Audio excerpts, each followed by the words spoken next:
Good morning. This is John from the Springs Mennonite Church. Well, it's Christmas Eve. I don't know how many of you will listen to this today. Some of you may listen to it later.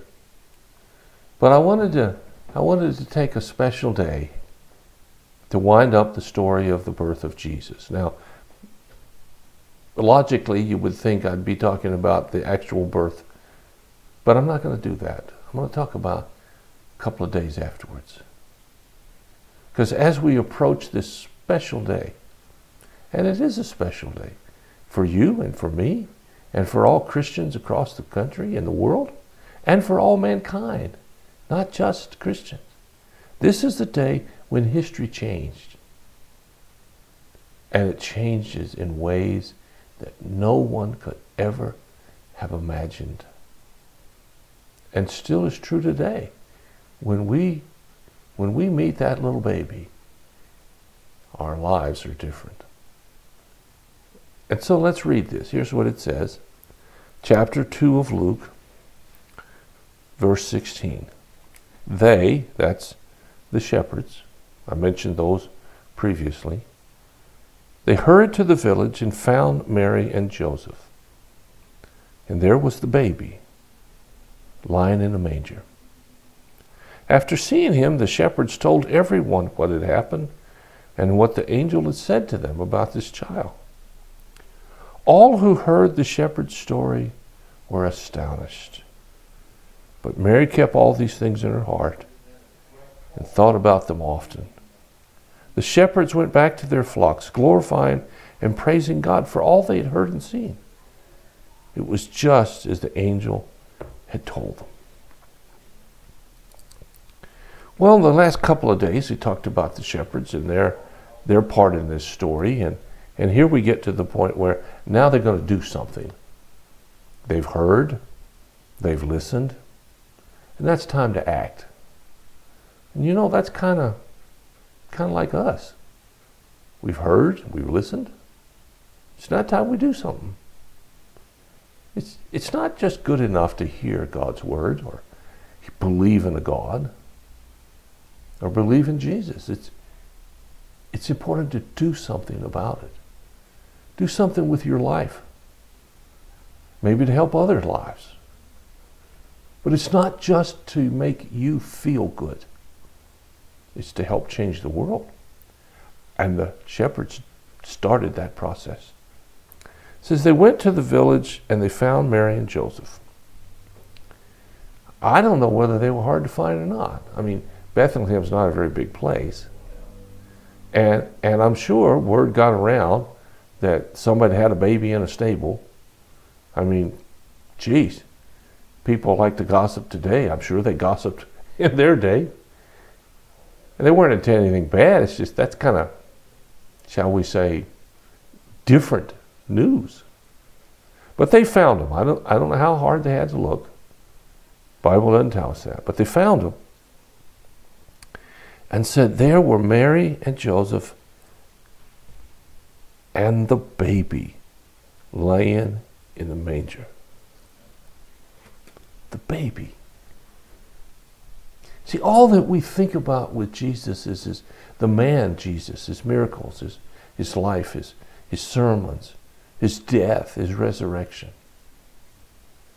It's hard to think about Jesus as this little, vulnerable baby lying in a manger.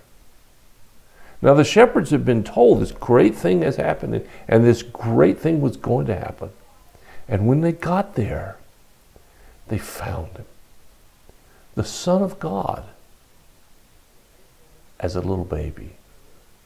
Now, I don't have a lot of experience around little babies. I'm not really a baby person. I know some are. My wife is. And they just ooh and ah and all that, and I'm not able to see that. I just don't.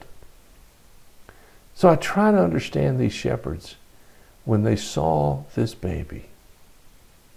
I don't know whether he was smiling, whether he was asleep. I don't know why if you picked up his hand and tickled his fingers, if he laughed. I don't know whether he kicked his feet. I don't know any of that. But I do know that the shepherds knew they had found the one they had come to seek. And then it goes on and says that after that, and after they'd seen and heard this, they went about telling everybody what they'd seen and the story of all the angels. Here's the first incident of people sharing the good news of Jesus. The shepherds, the guys that didn't count in society, they started this thing in ways they never understood. You see, God works in ways we'll never understand. Sometimes it's obvious. Sometimes it's not. You gotta believe that these shepherd guys, in spite of everything, looked at that baby and wondered, really? Is this how God is going to change the world? Well, they were so excited with being a part of God's work. They just had to tell people. And it says that everybody they told were also astonished. You see, when God starts to do incredible things, people listen. Maybe they listen out of curiosity. Maybe they listen out of desperation. Maybe they just listen because it's so amazing.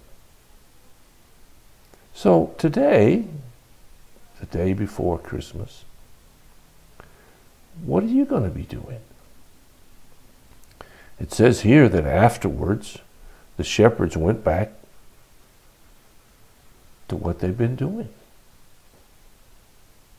They went back to their regular life. I'm sure they kept telling people. Everybody came along. I'm sure they told them about them. I'm sure they couldn't help but tell them. It was such an amazing, amazing experience. And when we look, even in the smallest places, in this case, in the form of a little baby, and see the power of God at work, changes our lives. But we have to be willing to be like the shepherds. First off, we have to listen to the story. And secondly, we have to do something about what we're told. We got to move. We got to do some changes. We got to rethink some things. Then we've got to make a step in the direction of God. And then afterwards, we got to tell other people. See, this is the model for sharing the good news. You don't have to have all the theological questions answered. All the shepherds knew were what the angels told them and what they saw. That's it. Nothing more. And by sharing that little bit, people were astounded. So, tonight and tomorrow, I hope you'll think about the birth of Jesus. I hope you think about how he changes lives. And I hope you will invite him to change yours. If you've already done that in the past, great. Ask him to continue to do it. If you haven't done it, it might make a great Christmas effort. Well, thanks so much for listening these last 2 weeks. Thanks for giving me a chance to bless your Christmas time. If you have a need or a concern, let us know. We'll do everything we can as fast as we can to help meet your need. Have a wonderful, wonderful Christmas tomorrow. God bless you. I'll talk to you again.